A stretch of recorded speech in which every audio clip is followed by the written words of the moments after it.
Hi guys, in this tutorial we're going to talk about how to install modules from your command line.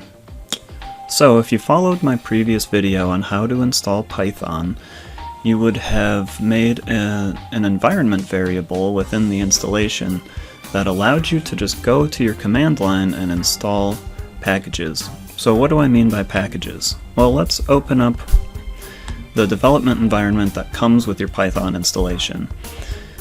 When we make programs, we need to draw from packages for the most part. There are some things that are inherent in Python, but a lot of the extra features, such as in data science, come from different packages. So let's say I wanted to import one into my program. You type import, let's do XLS writer.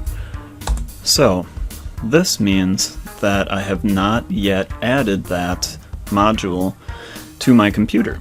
So what I need to do is go to command line. You can type cmd and click enter. And so since we added that to our environment variable, we don't have to search for the pip folder.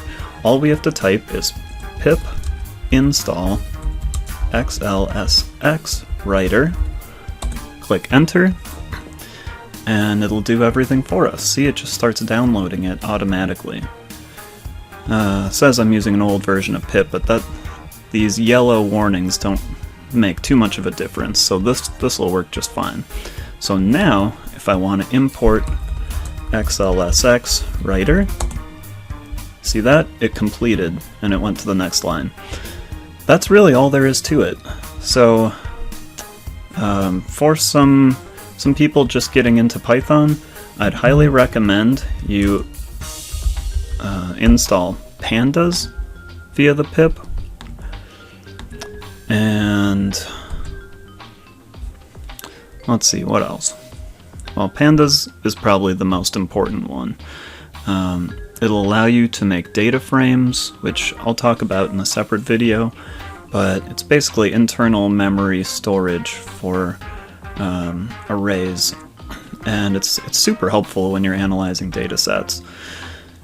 But yeah, that's all I've got for this video. Thanks for watching. Bye.